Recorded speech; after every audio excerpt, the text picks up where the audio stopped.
Salutations à tous ceux qui se connectent en fonction de l'endroit, du lieu et du moment. Je sais que dans certains pays actuellement, c'est le froid extrême qui est en train de vous glacer et d'autres c'est la chaleur. Don Dani, Imani, Li, Fadoua, salutations à tout le monde, Naike, Bodo, Kamela, Philo, Dani, tenez bon, Fla. Donc, vous savez que, comme j'ai dit durant l'exposé, comme je le dis constamment, n'hésitez pas à envoyer des cœurs, afin que le direct ne puisse s'interrompre. Donc, et vous allez aussi répondre aux questions que certains pourront poser en dessous et envoyer même des liens, pour ceux qui voudront des liens,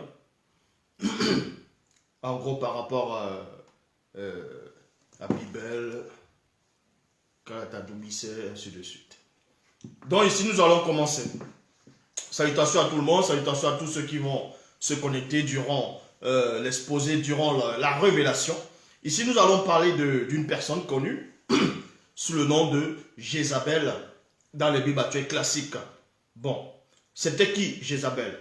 Vous savez qu'il y a beaucoup de pasteurs, ceux qui se disent pasteurs, apôtres, révérends, bishops, maréchal ou inspirés, soi-disant, vont venir parler de Jézabel, accuser des femmes que telle femme a un esprit de Jézabel. Il y a des femmes, quand elles n'aiment pas d'autres femmes, elles vont tout simplement dire que celle-là a un esprit de Jézabel ou celle-là c'est une Jézabel, sans toutefois savoir qui est Jézabel, qui était Jézabel réellement.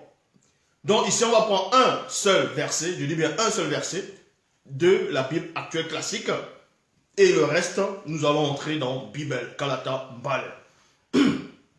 Pour ceux qui ont déjà lu le livre de l'Apocalypse dans les Bibles actuelles en fonction des versions, peu importe la version, vous voyez dans le livre d'Apocalypse chapitre 2 verset 19 à 20, il est dit ici: je connais tes œuvres, il y a virgule, ton amour, ta foi, ton fidèle service, ta constance et tes dernières œuvres sont plus nombreuses que les premières. Et ensuite dans le verset 20, il est dit ici: mais ce que j'ai contre toi, virgule, c'est que tu laisses la femme Jézabel qui se dit prophétesse enseigner et séduire mes serviteurs pour qu'ils se livrent à l'impudicité et qu'ils mangent des viandes sacrifiées aux idoles. Donc, premièrement, vous devez savoir, parce que vous savez aussi qu'il est dit dans Jean 3,11, nous disons ce que nous savons et l'on rend témoignage de ce qu'on a vu dans ce dont on a pénétré en profondeur.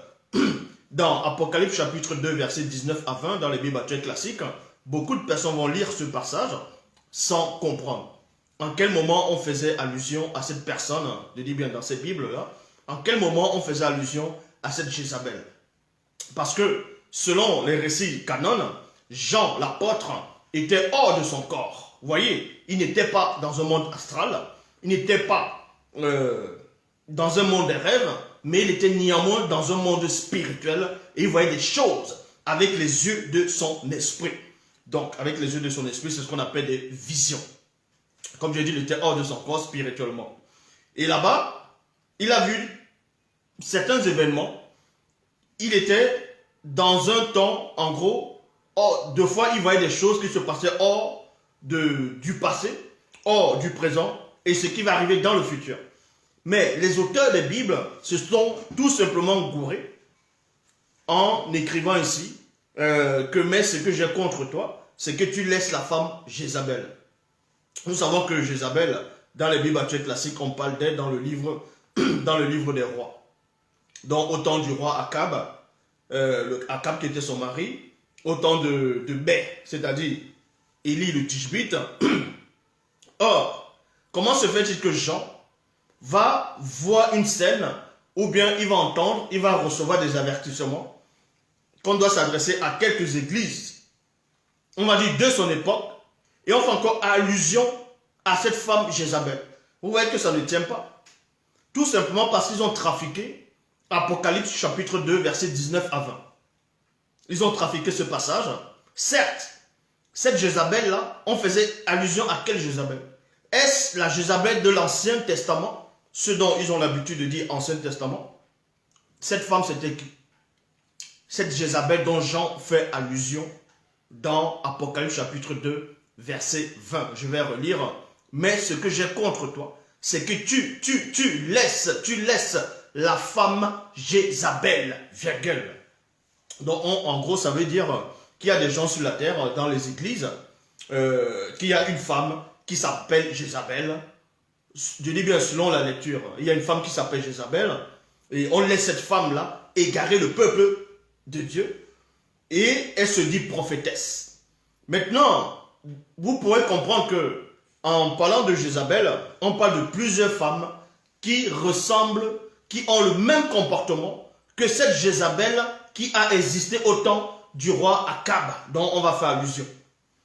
Or, la vraie version maintenant d'Apocalypse chapitre 2, verset 19 à 20, c'est tout simplement d'Apocalypse chapitre 2, verset 22 à 23 dans Bible. Il est dit ceci. Je connais tes œuvres, ton amour, ta foi, ton fidèle service, ta constance et tes dernières œuvres sont plus nombreuses que les premières. Mais ce que j'ai contre toi, c'est que tu laisses la femme blanche et la sang mêlé séduire ceux de la race originelle. Il y a virgule ici. Pour qu'ils se livrent à l'impudicité et qu'ils mangent des viandes sacrifiées aux démons oiseaux. Il y a point ici. Ça, c'est la précision. Comme j'ai dit tantôt, premièrement, au départ d'Apocalypse chapitre 2, verset 19 à 20 dans les Bibles classiques, on enlève le mot blanche et sang mêlé. On enlève les démons oiseaux et ils vont trafiquer cela, ils vont juste mettre Jézabel. Donc, ce que je venais de dire, c'était l'introduction. Maintenant, nous allons parler de cette Jézabel. Qui était Jézabel? Elle correspondait à quoi? Pourquoi Jézabel, on fait encore allusion à elle jusqu'à présent, dans plusieurs assemblées, dans les églises, ainsi de suite. Qu'est-ce qu'elle avait de si extraordinaire pour que son nom puisse parcourir des civilisations, des époques, jusqu'à nos jours? Qu'est-ce qu'elle a fait d'extraordinaire qui a marqué la conscience collective de plusieurs personnes? Ici, nous allons parler de plusieurs phases concernant l'existence de Jézabel, de cette femme-là. Donc, premièrement, la phase 1 par rapport à Jézabel consiste à quoi? Premièrement, à corrompre le roi, celui qui domine sur le peuple. Ça veut dire quoi? Cette femme-là, connue sous le nom de Jézabel, on va vous donner son vrai nom tout à l'heure.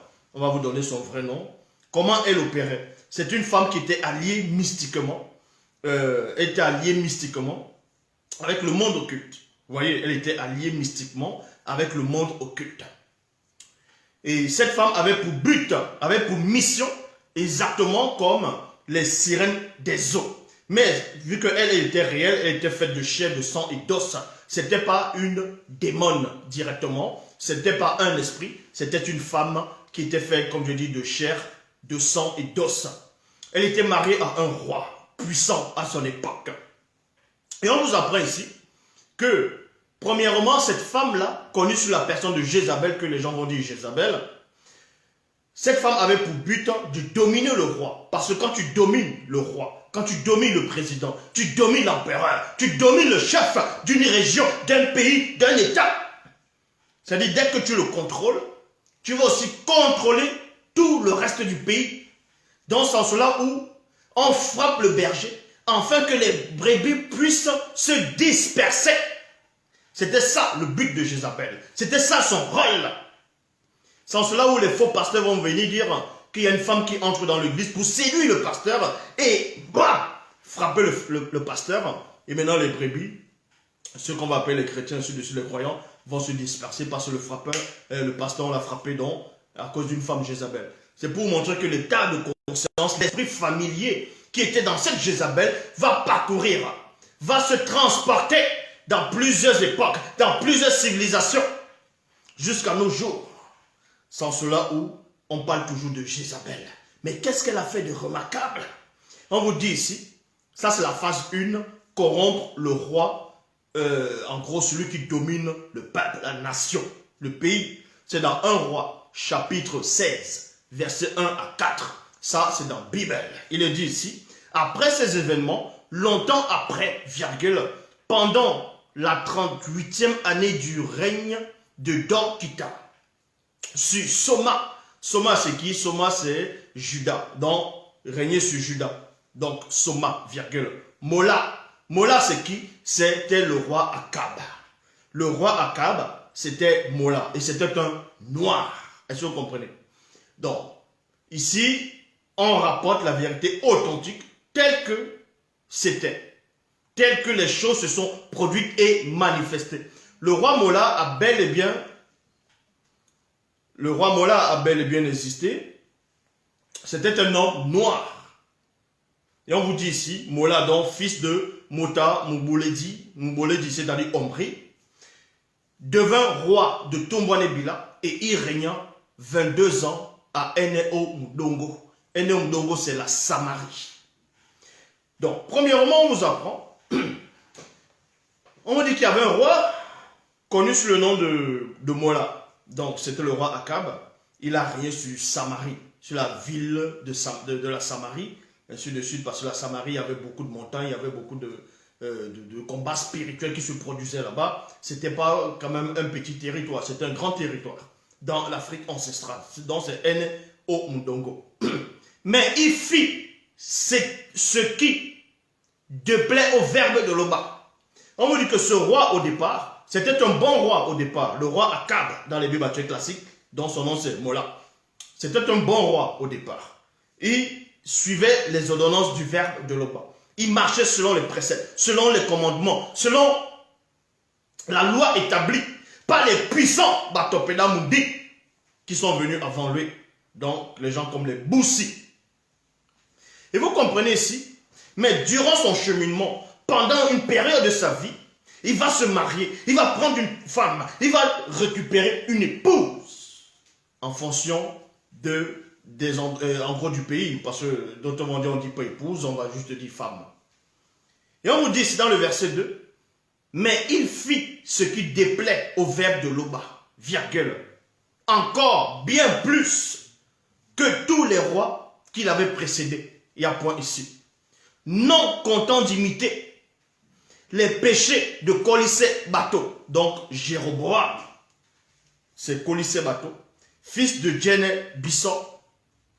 Il alla jusqu'à épouser une femme sans mêlée, connue sous le nom de Munja Nyungu. Munja Nyungu, c'est-à-dire Jézabel. Il y a virgule. Je m'arrête dans la virgule et on entre dans les profondeurs. Donc, vous comprenez ici le plan de Satan, le Moudima Bobé, le mauvais esprit. Vous devez savoir qu'à chaque époque, il y a des cycles qui se produisent dans le visible et dans le non-visible. Il y a plusieurs cycles, plusieurs époques. Sans cela où maintenant aussi les gens vont compter, ils vont dire, selon le temps actuel que les gens vont compter, ils vont dire, nous sommes en 2021. Ils vont dire, bonne année, nouvelle année. Donc, quand vous entrez dans une nouvelle année, vous devez avoir forcément de nouvelles habitudes, de bonnes habitudes, changer de comportement, ainsi de suite. Pourquoi? C'est ce qu'on appelle le mystère des cycles. Parce qu'en fonction des cycles, il y a un événement qui va se produire dans un briefing, dans le monde occulte, pour le visible. Est-ce que vous comprenez? C'est pour ça qu'il y a aussi ce qu'on appelle les votes présidentiels. Parce que c'est Satan qui établit ce qu'on appelle les votes présidentiels. Or, dans l'Afrique ancestrale, il n'y avait pas ce genre de choses. C'est le Moutopeda Mundi qui venait, il établissait, il va consacrer un homme qui devient le roi consacré, c'est-à-dire un roi initié. Et le roi, on ne va pas voter le roi. Ce n'est pas la population qui va dire, tiens, on va mettre le roi, on va mettre le roi. Ça c'est du n'importe quoi. Mais toujours est-il que cet homme-là, ce roi-là, connu sous la personne de Mola, c'est-à-dire Mola, c'était le roi Akab. Comme j'ai dit au départ, c'était quelqu'un qui marchait selon le verbe de l'Oba. Mais à un moment donné, il a épousé, il s'est marié avec une femme sans mêler connue sous le nom de Munja Nyungu. Munja Nyungu. Munja Nyungu, c'est qui? C'était Jézabel. Donc, la définition même du nom de Jézabel, ça veut dire l'épouse ou bien la femme de Baal. Donc, la femme de Nyungu. La femme de Nyungu. Pourquoi on dit la femme de Nyungu? C'est ça la définition du nom de Jézabel. En gros, quand on traduit, ils vont traduire, ça va donner Jézabel. Donc, c'est Munja. Munja Nyungu. Munja Nyungu. Donc, la femme de Nyungu, la femme de Baal. Baal, c'était un démon de haut rang. En gros, c'est un monstre marin. Baal, c'est un monstre marin dont fait partie de la race des sirènes des eaux. Vous voyez? Donc, quand on dit la femme, ça veut dire qu'elle a eu des rapports sexuels avec ce démon-là. Elle s'est accouplée déjà avec ce démon-là exactement comme les sirènes la plupart des sirènes des eaux le font, la plupart comme les maris et les femmes de nuit le font. Donc, elle s'est alliée mystiquement avec ce démon-là. Ce démon-là contrôlait déjà cette femme-là, Jézabel, dans Munja Nyungu. Et on vous dit ici comment elle a fait pour être initiée par le démon Baal. Comment elle a fait pour être initiée par ce monstre marin-là, par cet esprit des eaux. Parce que c'est son père. Son père lui-même déjà avait une porte d'entrée.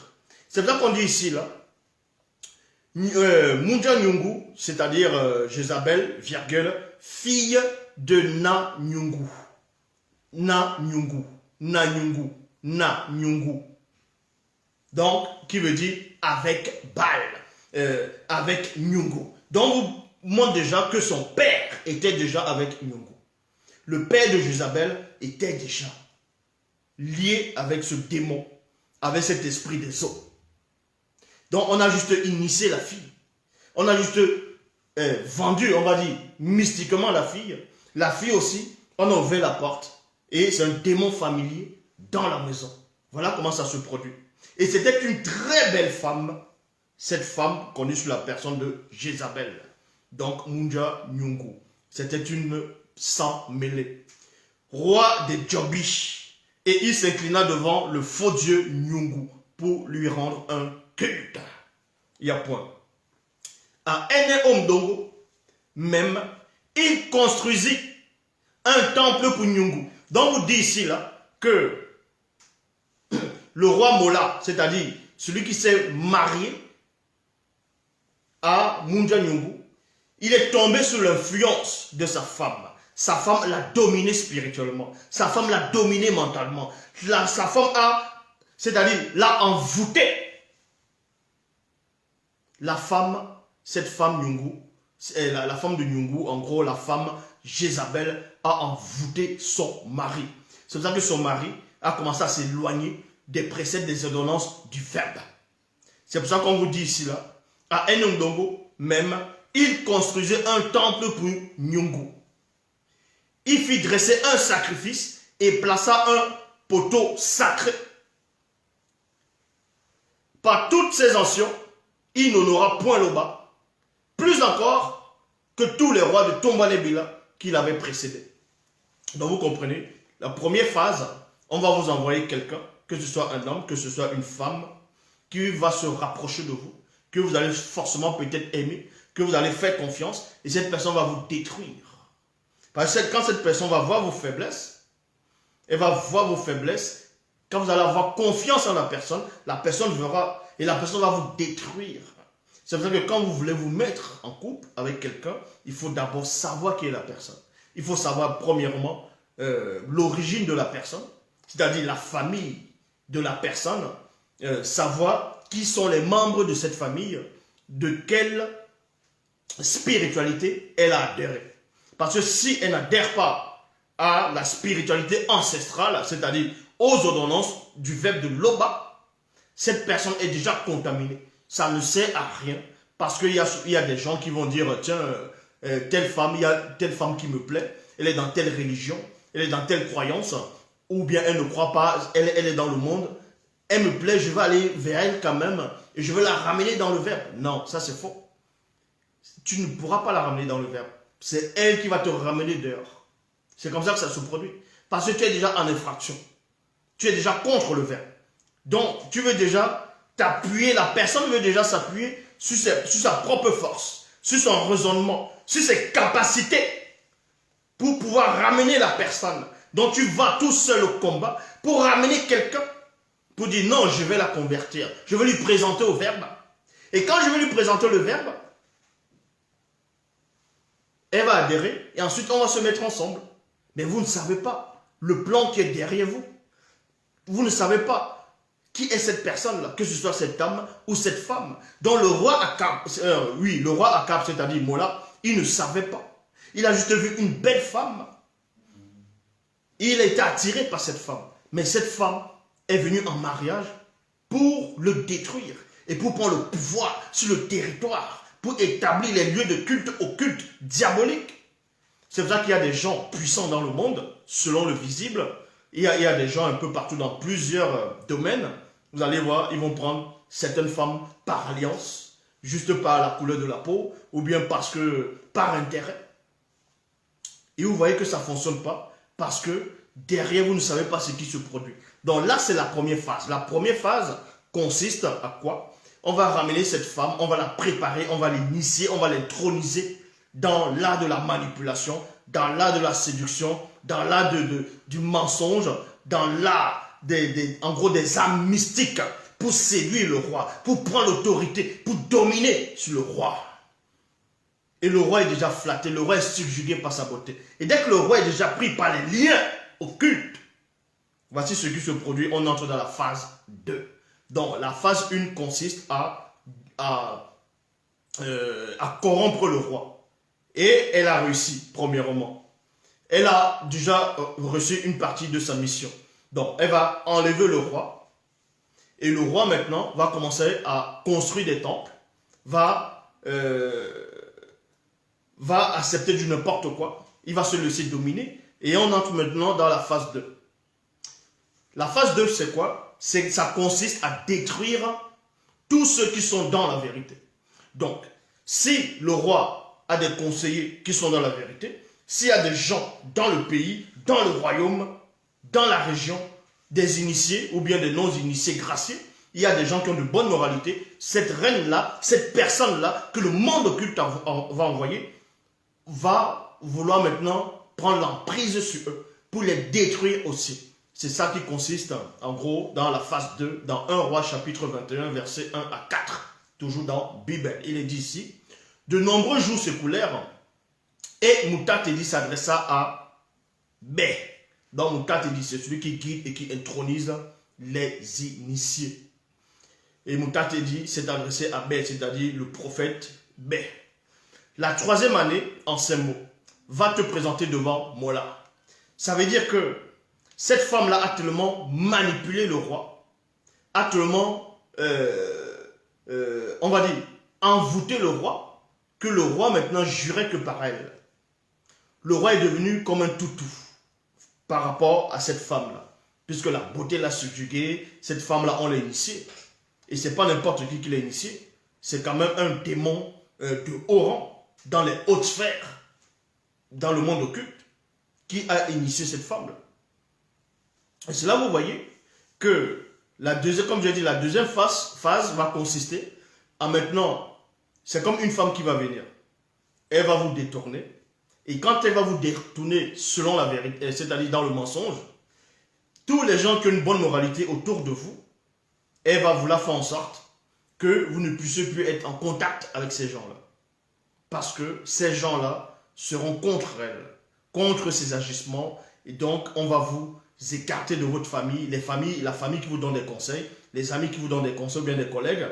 Cette femme va dire, tu choisis tes amis ou c'est moi, tu choisis ta famille ou c'est moi. Donc il y a déjà des conditions qui se mettent au fur et à mesure pour vous tester, pour voir. Et quand vous tombez dedans là, elle vous prend au fur et à mesure et elle contrôle maintenant votre compte bancaire, elle contrôle tout sur vous et vous devenez comme un toutou. Voilà comment ça se produit. Vous devenez comme un caniche. Dans 1 Roi chapitre 21, versets 1 à 4, il est dit, de nombreux jours s'écoulèrent. Et Moutatedi s'adressa à Bé la troisième année en ces termes, va te présenter devant Mola. Mundima Mimbu, donc c'est-à-dire l'entité des saisons, va envoyer la pluie Donc, Mundi, Mamimbu, Aloma, Mboua. Donc, l'entité des saisons va envoyer la pluie dans le pays. Au Téténan, Mundi.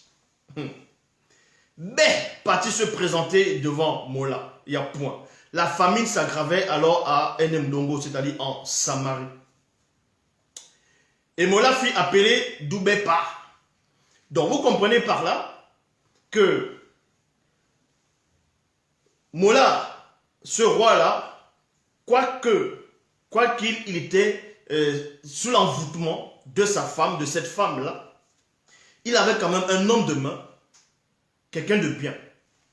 Et on va vous présenter cet homme-là.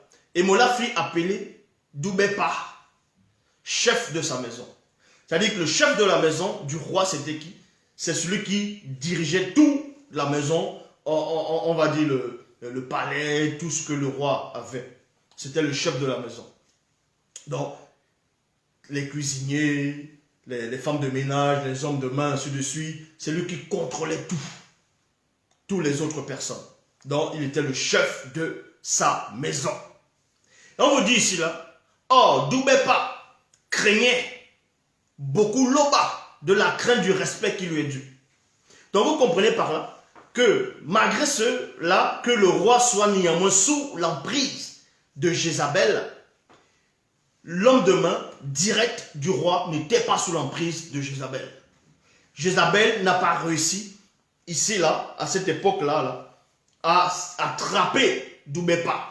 Parce que lui, il était soumis au verbe de Loba. Donc, Moukatedi avait mis une barrière autour de lui. Il avait mis une protection. Il avait mis un bouclier qui empêchait les ondes négatives de Munja Nyungu, de Jézabel, d'atteindre ce serviteur de Loba, d'atteindre cet homme-là qui craignait Loba, de la crainte du respect qui lui est dû.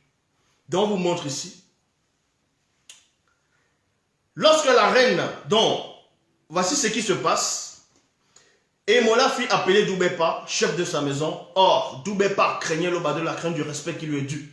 Lorsque la reine Munja Nyungu, c'est-à-dire Jézabel, avait voulu exterminer tous les Batopéda Moudi. On vous dit ici, là, tous les Batopéda Moudi, c'est avec un B minuscule, donc ce sont les prophètes mineurs. Mais néanmoins, c'était des prophètes. De Loba, Doubepa avait sauvé 100 d'entre eux en les cachant en 2 groupes de 50 dans des grottes et en leur procurant à manger et à boire. À manger et à boire. Vous comprenez par là que Jézabel, comme j'ai dit, la première phase consiste à détourner celui qui commande, à détourner le chef, à dominer sur le roi, et maintenant à renverser le roi et prendre le trône, c'est-à-dire à dominer. Et maintenant, quand elle va dominer, elle aura maintenant envie de détruire tous ceux à qui le roi aurait pu avoir confiance. Exactement, ils avaient fait un film comme ça, un film qui était sorti, je crois c'était Les Spartiates. Vous voyez le film qui était sorti, Les Spartiates. La deuxième partie, on vous expliquait que le roi Xerxès, un moment, il y a une fille là, il y a une dame là, une chef de guerre, qui donnait, on va dire, des conseils à ce roi là.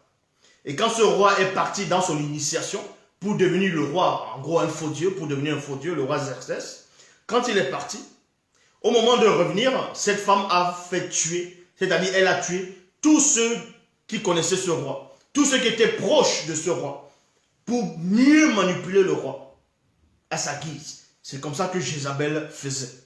Donc, Jézabel, elle vous détruit.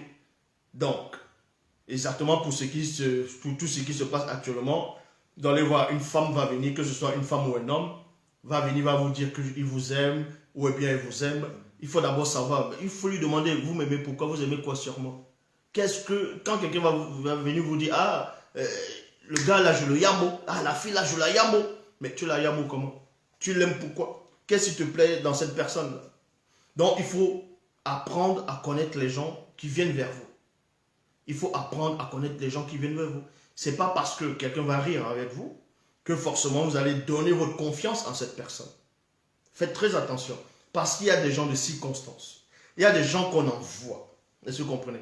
Il y a des gens qu'on envoie parce que ils ne veulent pas que vous atteigniez votre but.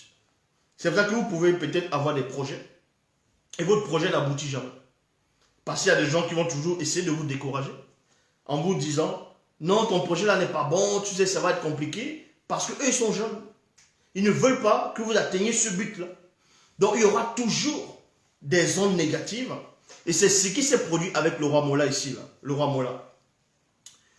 Donc, quand elle entre, quand elle accepte le mariage, quand elle entre en mariage, elle domine le roi. Après avoir dominé le roi, maintenant, elle essaie de tuer les prophètes. Parce que les prophètes étaient là néanmoins pour ramener l'équilibre. Donc, elle va essayer de tuer les prophètes.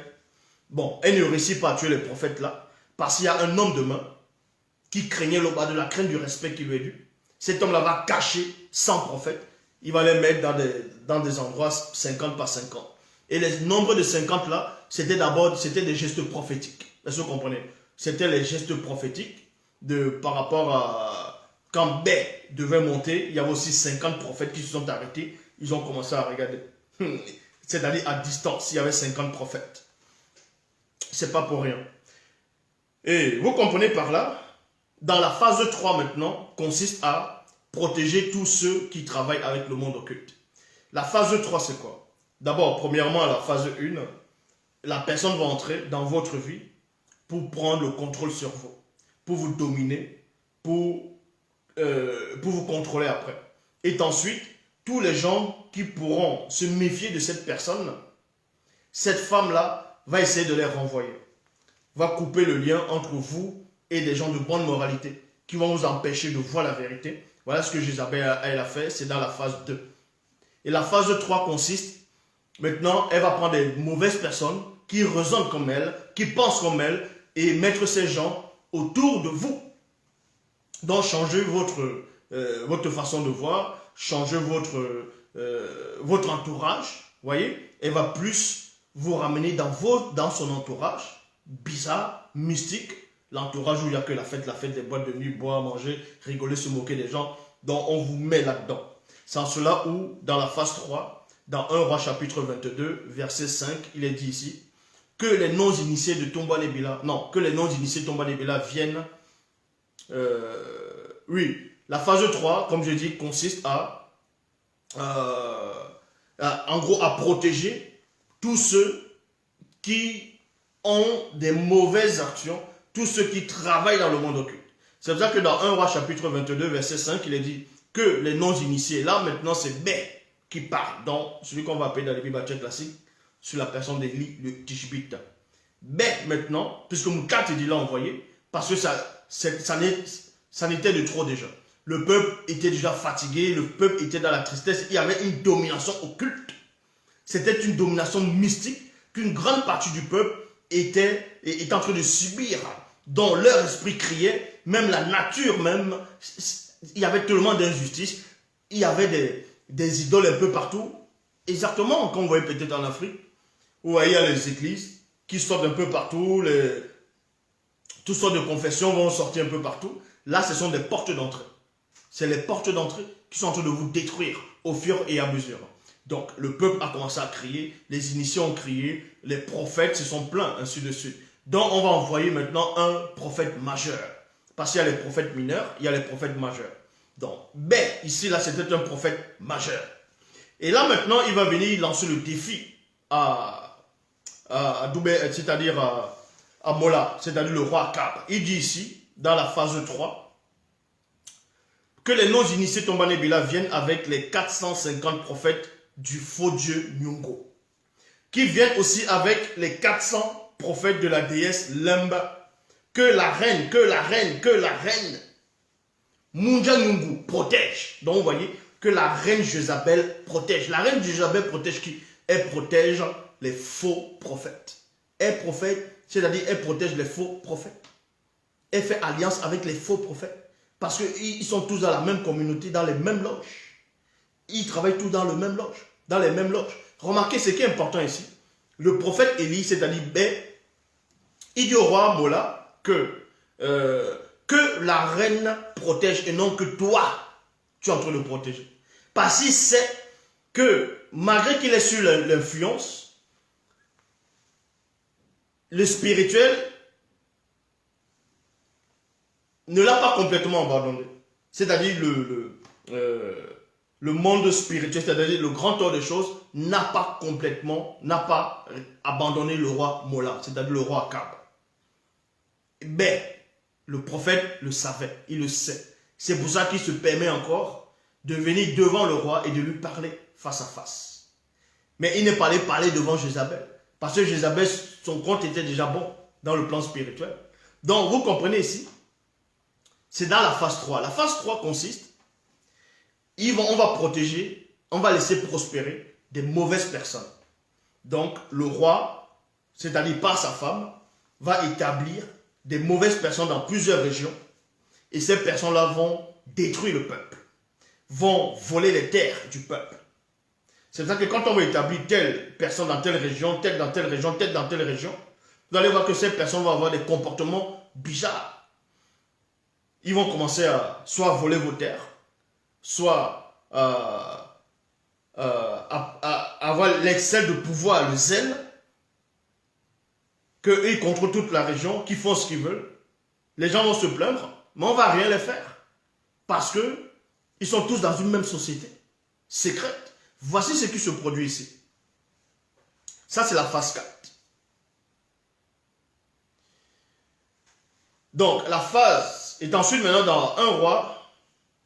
Non, là, maintenant, la phase 4 consiste à utiliser le verbe de Loba contre ceux qui marchent, ceux qui sont soumis au verbe. Ça veut dire quoi? Cette femme-là, maintenant, quand elle va dominer sur toi, écoutez attentivement, quand elle va dominer sur toi, donc Jézabel, quand elle domine, elle va dominer le roi. Le roi va commencer à faire du n'importe quoi, à construire les statuettes, à faire des statuettes, à faire des temples, tout cela pour dédier des faux trucs, quoi. Traiter des alliances occultes avec des gens bizarres. Et ensuite, voilà détruire les gens de bien. Donc les gens qui ont des bons projets, on vous efface. Si vous avez des bons projets pour votre pays, si vous avez des bons projets pour votre, c'est pas pour le village, pour la ville, pour l'arrondissement, le territoire, vous n'allez jamais passer. On va vous prendre, on vous met à l'écart, ou on va vous accuser des choses bizarres, ou bien on va tuer la personne. Et là maintenant, ce sont des mauvaises personnes qu'on va placer, et c'est eux qui vont perdurer sur le poste. Ils vont durer, parce qu'ils sont protégés par Nyungu. Vous voyez, ils sont protégés par Nyungu. Voilà comment ça se produit. Et ensuite, après ça, c'est là où le spirituel, dans le grand ordre des choses, va envoyer un avertissement. Et c'est là où il y aura un combat spirituel. Et la phase 4 consiste à quoi? Et ces genres de personnes, quand ils voient déjà que vous avez déjà le dessus sur eux, que quand vous luttez maintenant spirituellement, quand vous dénoncez les mauvaises, c'est-à-dire les œuvres de Satan, le Mdimabobé, donc, par Nyungu, quand vous dénoncez les œuvres de Nyungu, quand vous dénoncez les œuvres de Jézabel, donc de Munja Nyungu, quand vous dénoncez les œuvres de ce roi renégant, ce roi qui s'est laissé corrompre, vous allez voir les gens du roi, ou bien la femme du roi, va utiliser maintenant vos propres paroles, va utiliser la loi du verbe pour vous détruire avec, pour vous condamner avec. Vous voyez, il suffit que vous fassiez un petit truc qui ne mérite même pas la mort spirituelle, ni la mort physique. Ils vont utiliser le livre, ils vont utiliser la loi, ils vont utiliser la bonne loi pour vous détruire, pour vous toucher, pour vous affaiblir. Voilà comment ça se produit. Ça, c'est la phase 4. On voit cela dans 1 Roi, chapitre 25, versets 1 à 7. Le roi Mola avait rapporté à Munja Nyungu comment le Mutopeda Mundi avait réagi et comment il avait dépossédé tous les 450 prophètes de Nyungu ainsi que les 400 prophètes de la déesse Lembe. De la déesse Lembe. Donc vous voyez, il y a eu un combat spirituel, un véritable combat spirituel. Et les a dépossédés. Maintenant, en les dépossédant, le peuple s'est libéré. Vous voyez, puisque à la fin, le peuple a reconnu que Loba est le seul créateur. Et le peuple s'est libéré. Le peuple a commencé à clamer Loba. Le peuple a commencé à être content. C'est là où la partie adverse qui gouverne, c'est-à-dire Jézabel, Munja Nyungu et le roi Mola, c'est-à-dire Akab, ce qu'ils vont faire maintenant, le roi Akab va aller se plaindre à Jézabel puisqu'il est comme un enfant. Et Jézabel maintenant, elle va utiliser la loi pour maintenant se justifier pour pouvoir tuer le prophète qui a reçu à lui donner une cuisante défaite. Voilà comment ça se produit dans ce qu'on appelle les médias. On va maintenant prendre les médias pour propager la fausse nouvelle, pour vous indexer, pour dire que ça c'est des mauvaises personnes. Vous voyez, pour que ça frappe la conscience collective, pour qu'on pense que vous êtes des mauvais, comme ça quand ils vont venir vous mater, le peuple ne va, c'est-à-dire les prophètes ou bien les initiés ou bien la population ne va pas dire « Ah oui, c'est vrai ». Voilà comment Nyungu opère.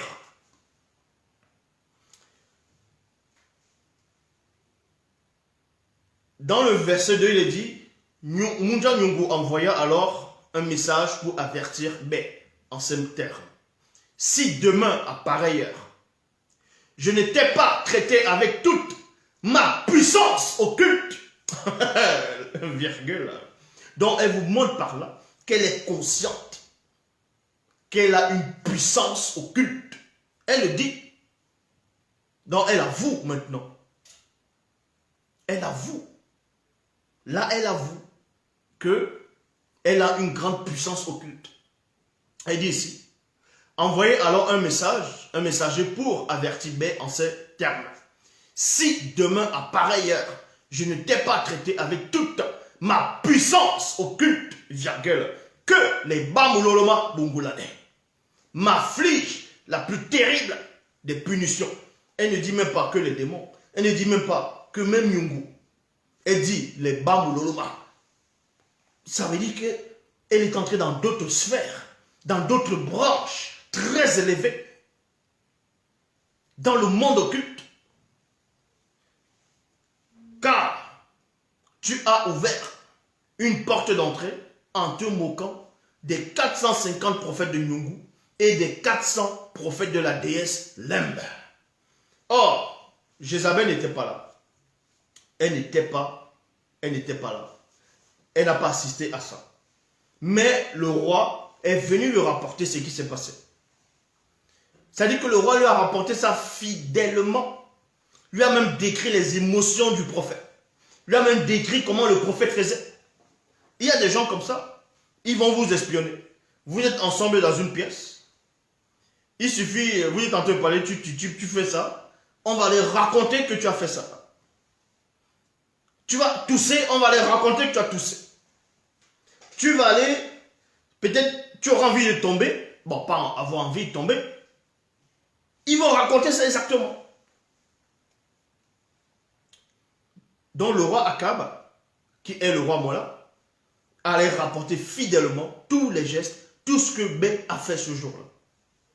Et pendant le récit, pendant qu'elle était en train de dire, pendant qu'elle racontait le récit, et vu qu'elle a des esprits avec elle, elle a vu une faille dans ce qu'on est en train de lui dire.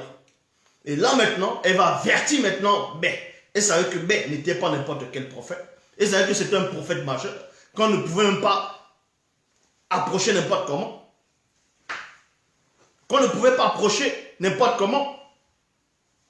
Et c'est là que vous comprenez que maintenant, elle est capable de s'approcher. Elle est capable de s'approcher du prophète Bé, le prophète majeur, en disant, si demain à pareille heure, je ne t'ai pas traité avec toute ma puissance occulte, que les Bamuloloma Bungulane m'affligent la plus terrible des punitions. Car tu as ouvert une porte d'entrée en te moquant des 450 prophètes de Nyungu et des 400 prophète de la déesse Lembe. Elle dit, maintenant elle va citer un passage. Elle va prendre la loi des initiés. Elle va prendre la loi du ver de l'Oba pour rejeter ça sur le prophète. En disant maintenant, je vais t'avoir par cette propre loi-là. Et elle dit ici, et selon ce que le roi Tondo, elle reconnaît que Tondo c'est un roi, Elle reconnaît ça comment? Elle reconnaît que Tondo était roi, avait dit dans les champs verts, dans Mienge les sommes. Ça dit que Jézabel, elle lisait. Oui, elle était informée de ce qui se passait. Elle lisait les sommes. Eh oui. Elle lisait les champs verts. Elle était informée de ça. Le monde occulte va lire. Il va connaître votre histoire. Il va connaître vos coutumes. Pour mieux vous détruire. Pour mieux vous accabler. C'est pour ça qu'elle dit ici. Et selon ce que le roi Tondo avait dit dans les champs verts. Heureux l'initié ou l'initié en chef consacré qui ne marche pas selon le conseil des non-initiés, virgule, qui ne s'arrête pas sur la voie des blancs et des sans-mêlés et qui ne s'assied pas en compagnie des moqueurs. Ainsi que son fils Monmon, lorsqu'il écrivit les Biala Bamounia dans les proverbes, l'orgueilleux et le hautain s'appelle un moqueur. Il agit avec la fureur et l'arrogance. Parce que il s'est moqué, certes, des prophètes de Baal. S'est moqué des prophètes d'Astarté. Il a rigolé d'eux. Il s'est véritablement moqué d'eux. Et là, c'était une porte d'entrée. Et quand Munja Nyungu lui a fait remarquer cela, vous devez comprendre que c'est un autre combat. Vous allez voir que cette femme était terriblement avancée dans le plan occulte.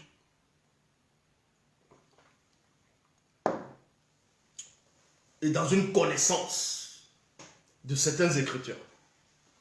Parce qu'elle envoie quelqu'un, dit à au prophète, écoute bien mes paroles. Et ensuite, elle le fait citer. Elle lui fait citer les passages là qu'elle-même l'a retenu. Et quand Bé va comprendre ça, il va se dire, wow, cette femme, elle sait de quoi elle parle. Certes, c'est une sorcière. Oui. C'est une sorcière.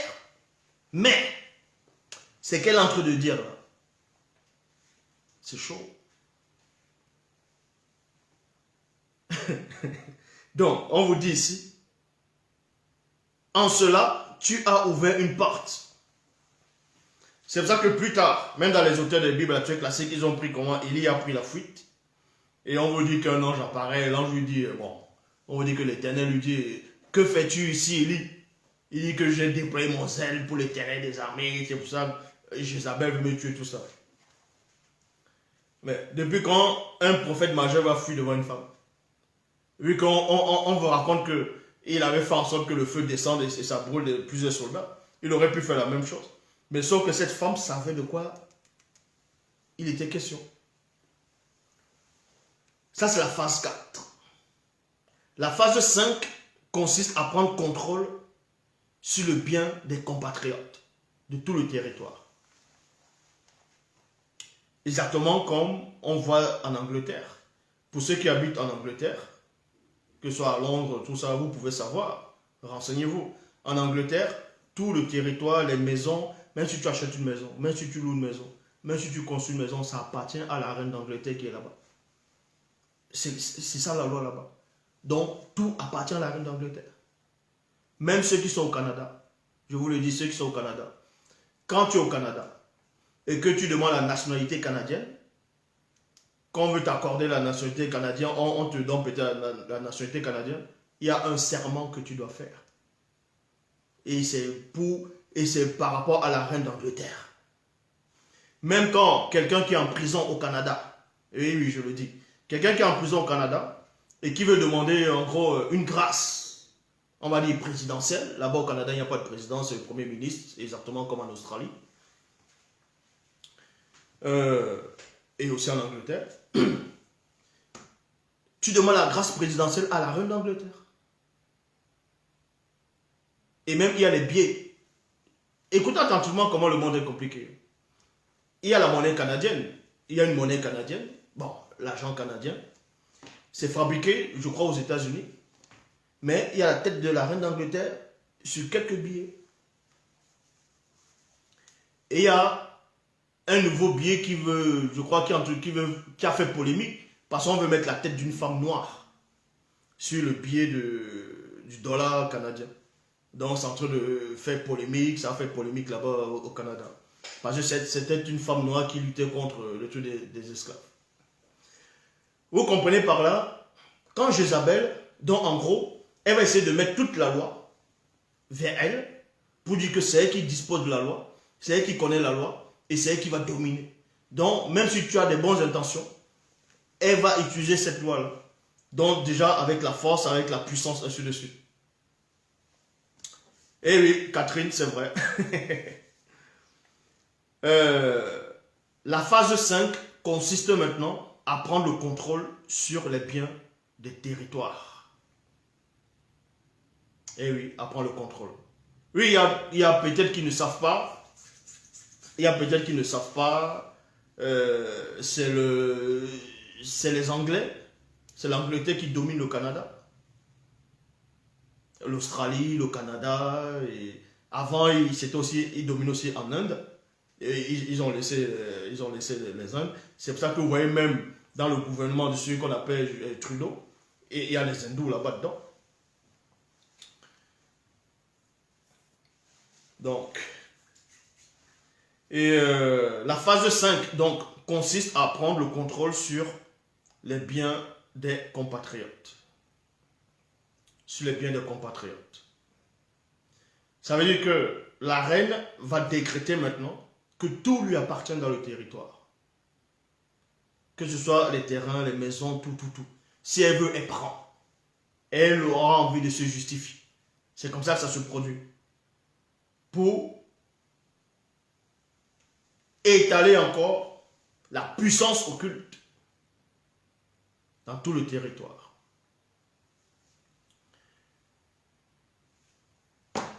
Ça se produit dans 1 Roi chapitre 28, au verset 5 à 11. 1 Roi 28, 5 à 11. Il est dit ici, sa femme Munja Nyungu vint le trouver et lui demanda 2 points. Donc, la femme de Mola, c'est-à-dire Jézabel, est venue. Elle a trouvé le roi Mola, c'est-à-dire Akab. Il était attristé, il était désespéré, il ne voulait pas manger, il ne voulait pas boire, il était mal, il se sentait mal.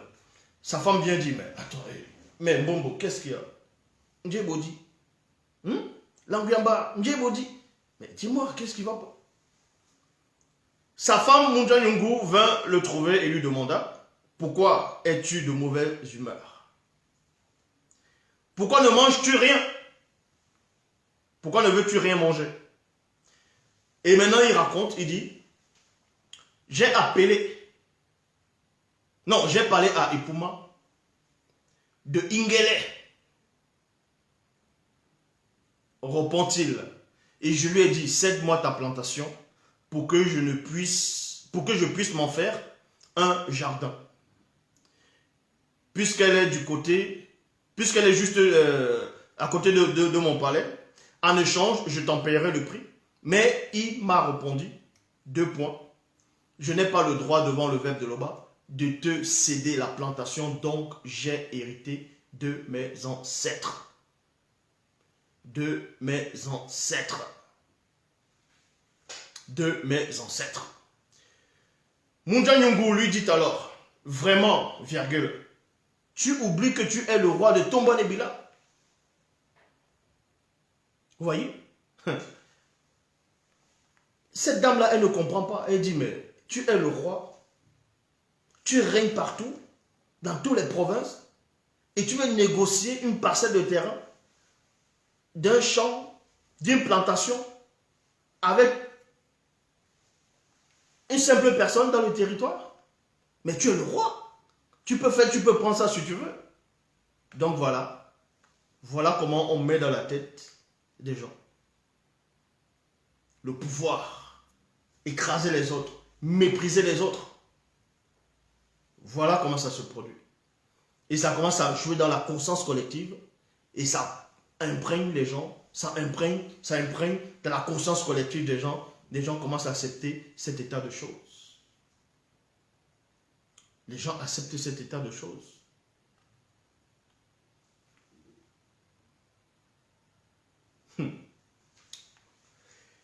Et on vous dit ici, relève-toi, mange et réjouis-toi. Relève-toi, mange et réjouis-toi. C'est moi qui vais te donner la plantation de Epuma, de Ingele. C'est moi qui vais te donner ça. Donc, elle bafoue maintenant les lois traditionnelles, puisque c'est le terrain de ses ancêtres. Elle bafoue maintenant les règles. Elle bafoue tout. Puisque tout le monde savait que c'était son terrain. Donc, il avait les titres pour ça. Mais cette femme, elle s'en tape. Elle se dit, elle est au-delà des titres, elle est au-dessus des titres. Parce que d'abord, c'est une sorcière. C'est des sorciers et des sorcières qui ne respectent pas les autres. Qui écrasent les autres. Qui vont vous dire, tu sais qui je suis. Je peux t'enfermer si je veux. Ça, c'est des gens qui ne respectent pas les compatriotes. Qui n'ont pas l'amour de leurs prochains. Parce qu'ils sont atteints. Ils sont infectés. Mystiquement.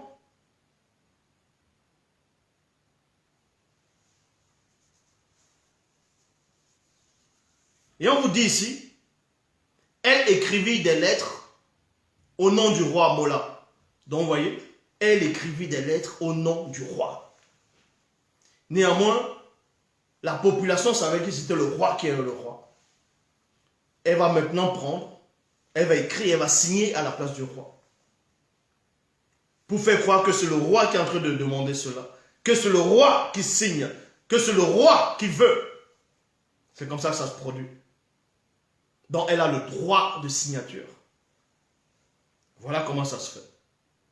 Et quand on va te tendre le document du roi, c'est-à-dire que ce soit la lettre du roi, il y a le sceau royal, tu vas dire, oh, ah, je peux rien. Parce qu'il y a quelqu'un qui manipule le roi. Pour s'aimer la terreur. Pour prendre les biens des gens.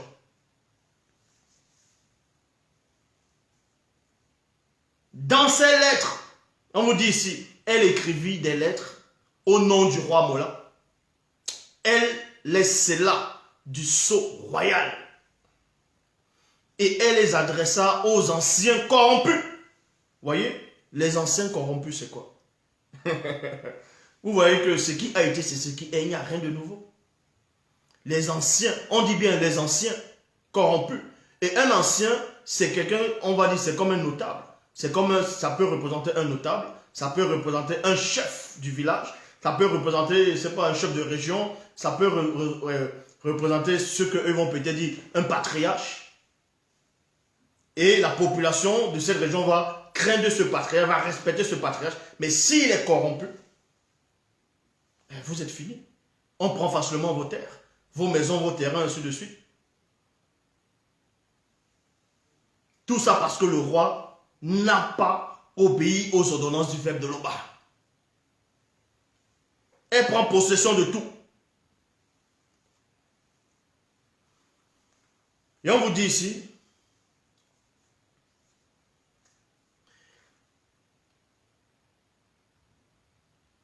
elle écrivit des lettres au nom du roi et les scella du sceau royal et les adressa aux anciens corrompus et aux autorités de la ville où Epuma, où habitait Epuma. Donc vous voyez, et aux autorités, les forces de l'ordre.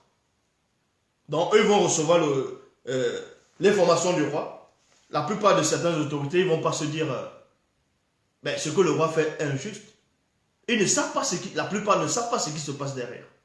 Et ils vont juste aller exécuter les ordres. Ils vont dire, mais si je n'exécute pas, moi aussi je vais tout perdre. Vous voyez?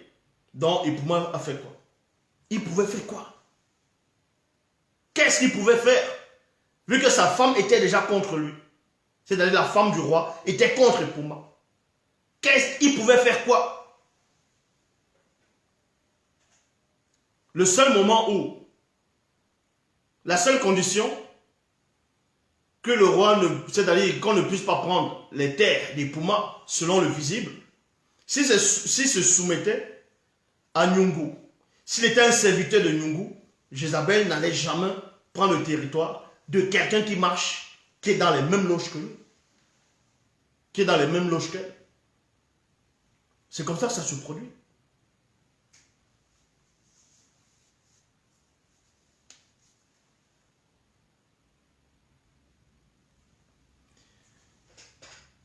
Donc on vous dit ici, dans ses lettres, elle avait écrit ceci.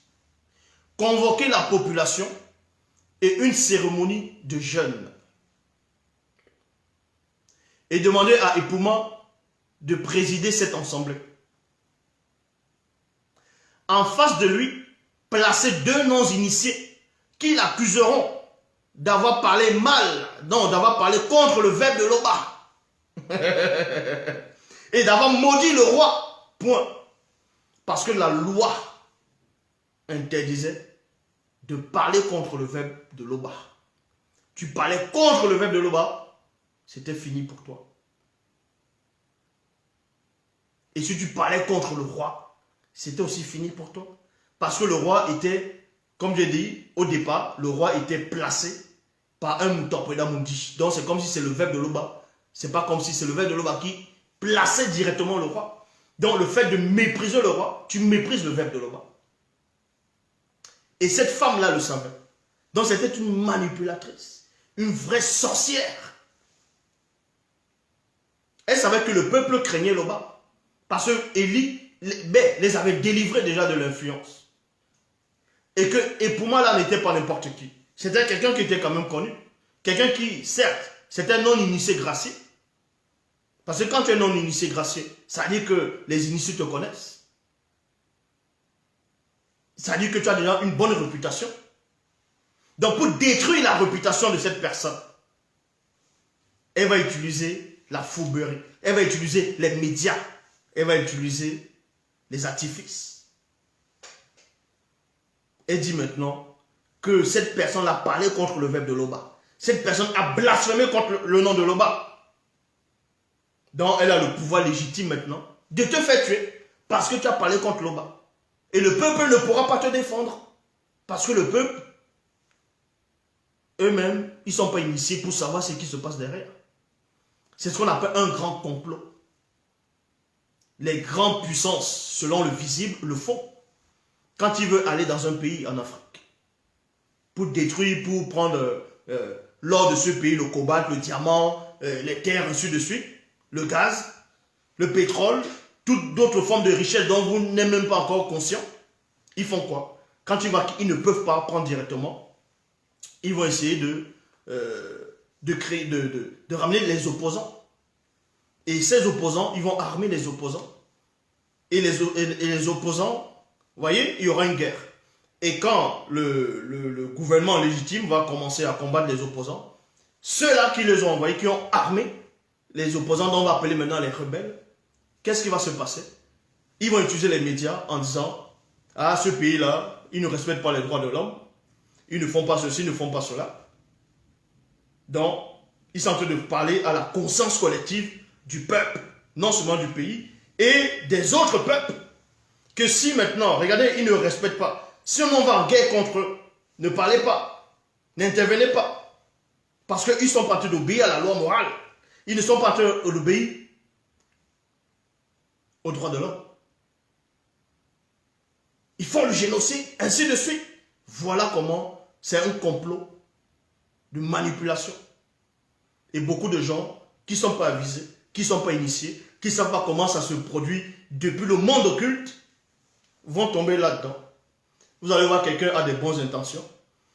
Tellement on parle de cette personne dans les médias, on dénigre cette personne, on dit des choses dont il n'y a même pas de preuves. Vous commencez à haïr cette personne, à parler aussi mal de cette personne. Vous dites, ah non, cette personne, il est dangereux. Cette personne, il veut vendre le pays. Cette personne est comme ça. Alors que vous n'avez jamais parlé à la personne. Vous ne connaissez même pas la personne. Parce que vous entendez juste que tel média, telle personne a parlé. Et ce sont ces mêmes gens qui disent, non, j'ai la révélation. Dieu m'a dit. Ah, ton Dieu ne pouvait pas te dire que ce que tu entends dans les médias, ce sont des complots. Donc, vous voyez ici, c'est comme ça que Nyungu, en gros, Munja Nyungu, donc, Jézabel faisait. pensait que c'était juste une femme, elle se faisait passer pour une prophétesse. Elle était stratège, une manipulatrice, une politicienne. Elle savait ce qu'elle faisait.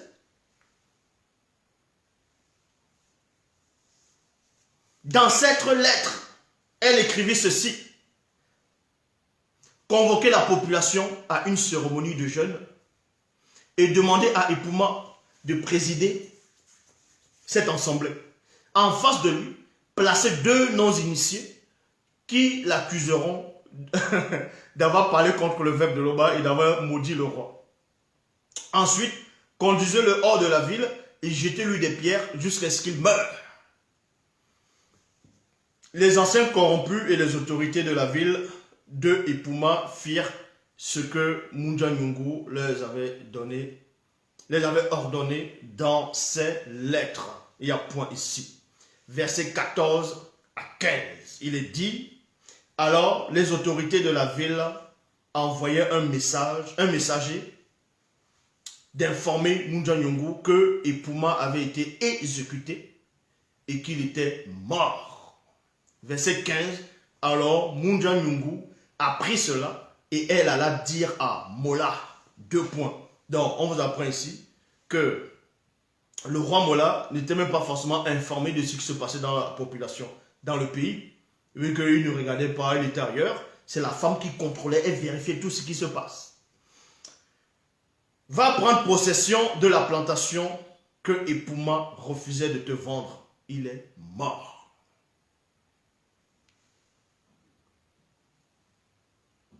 Il est mort.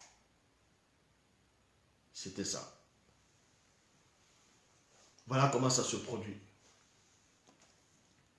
Donc vous voyez que le monde spirituel agit toujours. Agit toujours. Il y a des choses que je ne vais pas dévoiler ici en direct. Néanmoins, on est vendredi. Il y a question-réponse. Allez vous connecter. La gloire appartient à Loba.